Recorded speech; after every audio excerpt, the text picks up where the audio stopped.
Among those who hold the theological position that the chair Peter is presently vacant, there have been calls for the convening of an imperfect council composed of traditional clergy. They hope to address the current crisis in the church as well as discuss what practical steps could be taken to restore normal ecclesiastical order. At this point, most traditional clergy find the idea that the apostolic see is presently vacant to be too difficult to accept. Yet we cannot avoid the question just because it is difficult. The question of the papacy stands at the very center of the present crisis. Therefore, we cannot hope to resolve this difficulty without first addressing the question, is the apostolic see currently vacant? However one answers this question, the implications are profound, because the answer necessarily shapes how the entire crisis in the church is understood. Just as a disease cannot be properly treated until it has been correctly diagnosed, so also the present disorder in the church cannot be resolved until the true problem is correctly identified. A false diagnosis will only lead to further confusion. Therefore, before the crisis can be resolved, we must first answer the question, is the apostolic see currently vacant? Now it is true that most of those who identify themselves as traditional Catholics reject the idea of a vacant chair, yet their diagnosis of the crisis contains contradictions with Catholic doctrine. They acknowledge the authority of the man they recognize as Pope, yet at the same time they resist his teachings, disregard his laws, and deny the practical consequences of papal authority. Seed vacantism, by contrast, holds that the chair Peter is presently vacant and that the current claimant is a usurper who lacks true papal authority. Though many find this conclusion difficult to accept, it nevertheless remains the only explanation that can account for the present crisis without contradicting fundamental principles of the Catholic faith. There are, of course, many objections raised against seed vacantism. Among the most common is the question of how the Church could ever obtain a pope again. The objection argues that a pope cannot be elected without cardinals. Therefore, if the hierarchy has collapsed to the point where there are no valid cardinals remaining, no mechanism would exist by which a pope could be elected.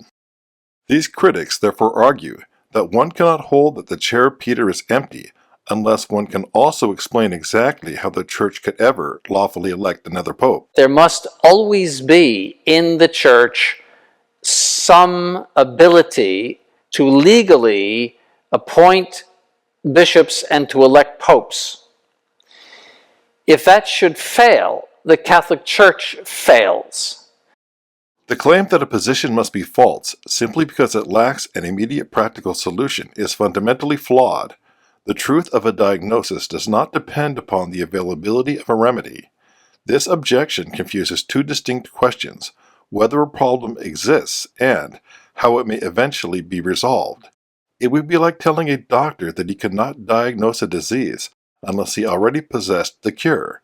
In the same way, the question of whether the papal office is presently occupied is logically distinct from the question of how a future pope might be elected. We know that the Church must always retain the capacity to designate a pope. It is true that the ordinary method of election depends upon the cardinals.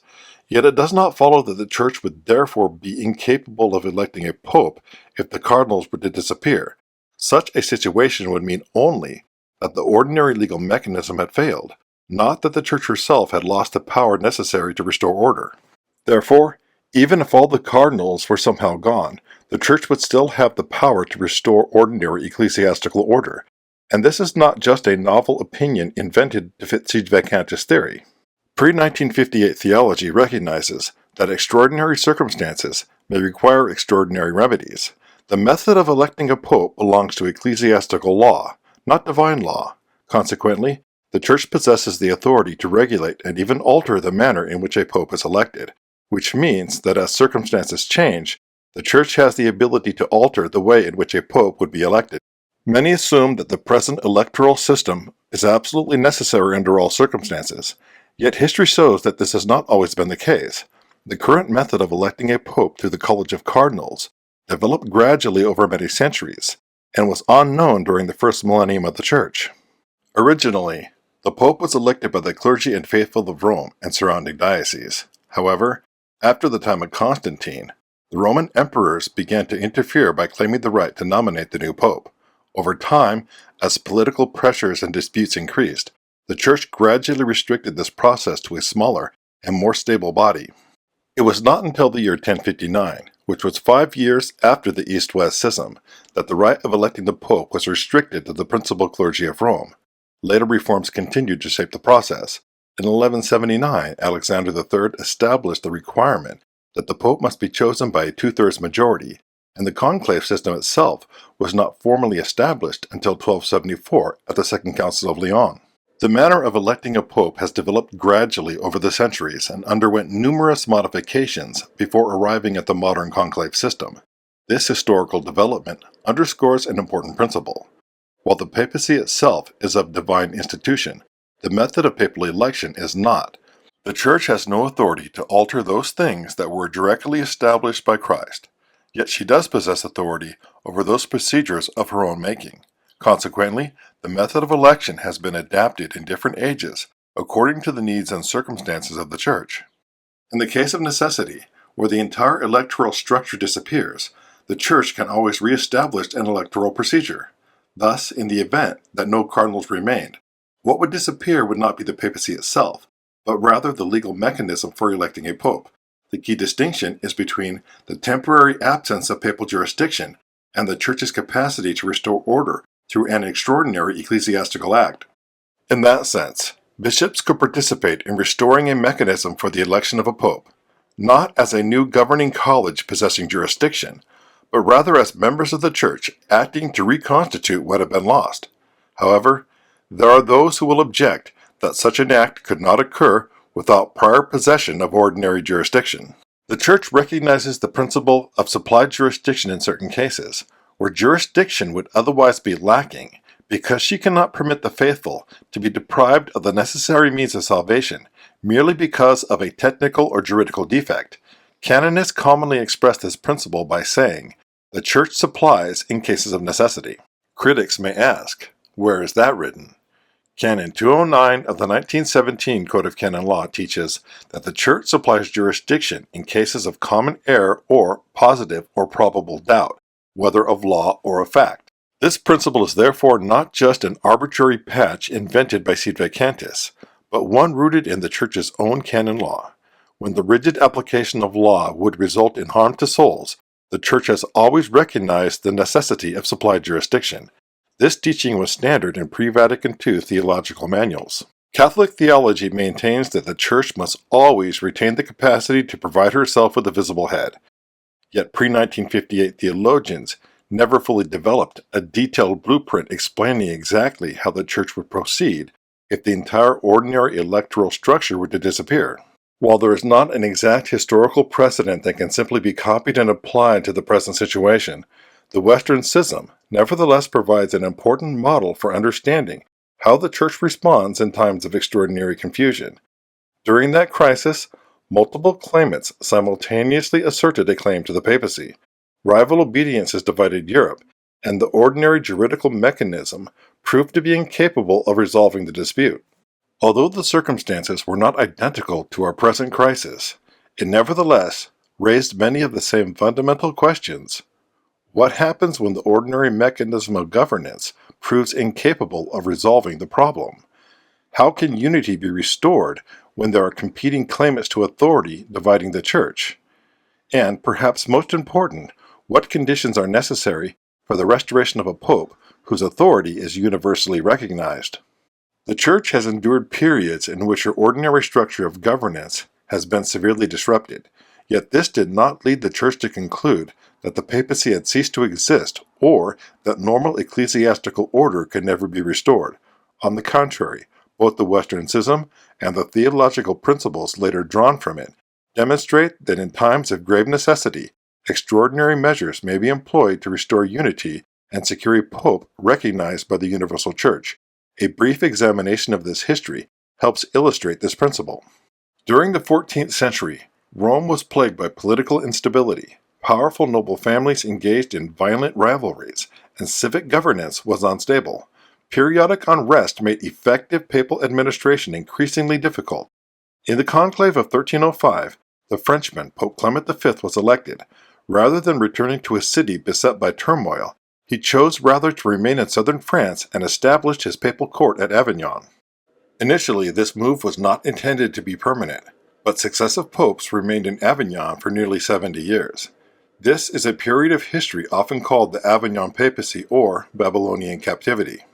This prolonged absence from Rome weakened the perception of papal independence by closely associating the papacy with French political influence, and it set the stage for the mistrust and fractionalism that would eventually erupt into the Western Schism.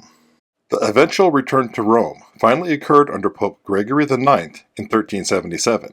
His death, shortly afterwards, helped trigger the crisis that became the Western Schism. Following the death of Pope Gregory IX, the people were determined to keep the papacy in Rome. Crowds gathered outside the conclave, demanding an Italian pope. Amid this intense pressure, the cardinals proceeded to elect Pope Urban VI. In the immediate aftermath of the election, the cardinals publicly acknowledged him as pope, even participating in his coronation. It was only later that a group of mainly French cardinals withdrew from Rome and reconsidered their decision. They claimed that Urban's election had taken place under duress and was therefore invalid, arguing that true freedom is required for a valid papal election. But in reality, it was actually Urban's reforming zeal that alienated many of the cardinals. He aggressively enforced long-standing expectations of clerical discipline.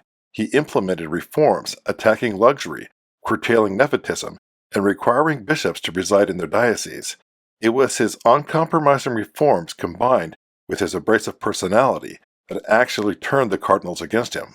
As a result, a group of dissenting cardinals declared his election to be invalid and withdrew to Avignon, where they elected a rival pope, Antipope Clement VII. By establishing a second papal court, they precipitated the Western Schism. Although we call it a schism, it was not a schism in the strict sense. There was indeed a real division in church governance, but it was not a revolt against papal authority. Indeed, most of the participants did not intend to reject the papacy. Rather, the conflict arose from an uncertainty over who the true pope was. For this reason, it is better understood as a temporary misunderstanding rather than a formal schism. Nevertheless, it created a scandalous situation where there were two competing claimants to the papal office, one in Rome and one in Avignon, each supported by different regions of Europe. This intolerable situation could not be allowed to continue. The Council of Pisa was convened in an effort to end the scandal by resolving the rivalry between Rome and Avignon. Gathering cardinals from both obediences, the council declared the existing claimants deposed and proceeded to elect a new pope, Alexander V. However, neither of the original claimants accepted the council's authority, and both continued to assert their respective claims. Rather than restoring unity, the council actually made the situation worse. The church now had 3 people claiming to be pope instead of just 2. The failure of the Council of Pisa did help set the stage for a genuine resolution to the crisis. In 1414, the Council of Constance was convened. Although it was initially summoned under the authority of the Pisan claimant, Antipope John XXIII, it also received the recognition of the Roman Pope Gregory XII, thereby giving it a broader legitimacy. Under the guidance of theologians such as Jean Gerson, the council sought to bring an end to these competing claims. Gregory XII resigned and John XXIII was deposed. However, the Avignon claimant refused to submit to the council's decision. Nevertheless, he was ultimately abandoned by the vast majority of his supporters.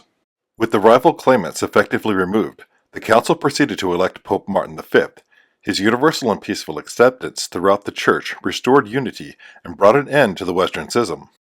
The resolution of the Western Schism illustrated an important principle.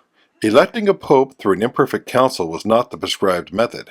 However, when the ordinary means failed, the Church did not conclude that the papacy had ceased to exist. Rather, they understood that extraordinary circumstances require extraordinary measures.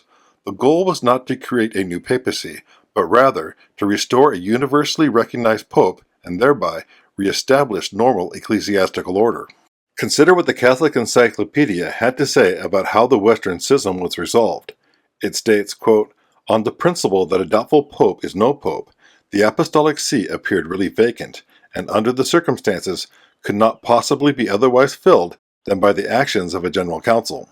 If the ordinary means of electing a pope were no longer available, classical Catholic theology recognizes that extraordinary means may be necessary to restore ecclesiastical order. It is in this context that the concept of an imperfect council becomes relevant. Even if no bishops possess ordinary jurisdiction, The Church would remain a visible society through the profession of the same faith and the preservation of apostolic succession.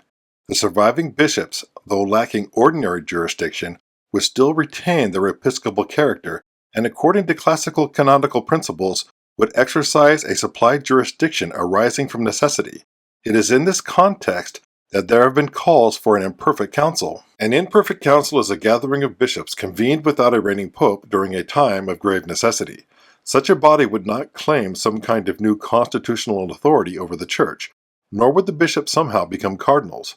Rather, they would simply act as the surviving members of the Church's hierarchy, gathered for the limited purpose of providing the Church with a visible head. Yet history demonstrates that the decisive issue is not merely the act of assembling a council, but whether such a gathering can achieve sufficient unity to restore confidence and legitimacy throughout the Church.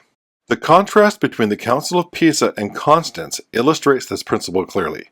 Pisa attempted to resolve the crisis through a procedural solution by deposing the rival claimants and electing a new pope. But because the result lacked broad acceptance, it only multiplied confusion and produced 3 competing claimants instead of 2. Constance, however, succeeded because it was able to secure a broader consensus across the divided factions. Resignations were obtained, rival obediences diminished, and resistance weakened. As a result, the election of Pope Martin V was ultimately accepted throughout Christendom. This success rested not merely upon the election itself, but upon what later theologians would describe as the principle of universal and peaceful acceptance. Theologians such as St. Robert Bellarmine argued that when the Church as a whole peacefully adhered to a pope, his legitimacy becomes certain. Classical Catholic theology allows for the theoretical possibility that in a time of extreme crisis, the Church can restore a pope through an extraordinary means, but it also makes it clear that election alone is insufficient. Pisa demonstrates that an election without unity deepens the confusion, while Constance demonstrates that once unity is achieved, even a profound crisis can ultimately be resolved. Therefore, a council held without broad moral unanimity would likely only deepen the very uncertainty it sought to resolve. Rather than restoring order, such an effort could produce new rival factions. So the question is not merely whether a pope could be elected through an extraordinary means, but whether such an election could command sufficient recognition throughout the Church. Among those who advocate the idea of an imperfect general council, most are motivated by a sincere desire to resolve what has become a prolonged crisis in the Church. They recognize that the question of the papacy cannot remain unresolved indefinitely, and they are searching for some practical means by which normal ecclesiastical order might be eventually restored. But it must be kept in mind that not everyone who raises this issue does so in good faith. Some critics invoke the question cynically, not because they genuinely seek a solution, but because they believe that any attempt to convene such a council would almost certainly end in further division and confusion. In this sense, the challenge is sometimes used less as a serious proposal and more as a means of placing sed vacantis in an impossible position, either do nothing and appear incapable of restoring the papacy, or attempt an extraordinary solution that risks multiplying factions and discrediting the traditional movement. Such a failure would not remain an internal matter. Critics of sed vacantism would be able to point to the resulting confusion as evidence that the position itself is false. For this reason, the question is not merely whether an imperfect council is theoretically possible, but whether the conditions necessary for its success actually exist. However, even if the degree of unity necessary for a universally recognized election does not presently exist, an extraordinary council could still serve a useful purpose. It must be kept in mind that such an assembly would not possess the ordinary authority of a reigning pontiff. Nevertheless, bishops gathered in such a council could address important questions short of electing a pope. They could recognize the prolonged vacancy of the apostolic see and condemn errors. They could also evaluate the status of Vatican II and its subsequent liturgical reforms, and it could also establish principles and procedures for a future election. In this sense, an imperfect council need not attempt to resolve every question all at once. It could instead serve as a preliminary step towards restoring greater unity and preparing conditions necessary for a future resolution of the crisis. Yet this raises an important question. What is preventing such unity from emerging? The fundamental obstacle is a failure to recognize that the apostolic see is currently vacant. Many who reject the reforms of Vatican II, nevertheless, continue to look to the present hierarchy for a solution to this crisis. This remains the principal point of division among traditional Catholics. The recognize and resist position holds that the conciliar popes are true popes, even while they resist many of their teachings, laws, and reforms. Consequently, those who hold this position see no need for an extraordinary election, since they believe the Church already possesses a reigning pontiff. Likewise, the seated pervationist or thesis position, while differing in important respects, still looks to the modern Roman hierarchy as the source from which a future restoration must ultimately come. In practice, both positions continue to look to the conciliar structure for a remedy to this crisis. No problem can be resolved unless it is first correctly diagnosed. As long as the traditional movement awaits a solution from the same source that was responsible for the crisis, the prospect of a resolution will remain out of reach. Before any election could hope to restore unity, there would first need to be a broad acceptance that the Apostolic See was in fact vacant, and that the modern hierarchy no longer represented the Catholic Church in any true sense. Without such an agreement, there could be no reasonable hope of achieving the universal and peaceful acceptance that would be necessary to resolve the crisis and restore certainty regarding the papacy. Rather than resolving the crisis, such an election would only deepen it. There are those who claim that this crisis will only be solved through divine intervention. However, a solution that requires private revelation will be problematic, and yet, when one considers the present situation, to achieve a general consensus that the chair of Peter is vacant, and to unite the remnant clergy with the single purpose of electing a pope, would seem to require a small miracle. But we must remember that Christ promised to be with his church until the end of the world. We may not know exactly how this crisis will be resolved, but we know that it is Jesus' church, and therefore we know that his church will always possess the means to elect a new pope. So even if this crisis should last twice as long as the Western Schism, we can be assured that he will resolve the difficulty in his own good time.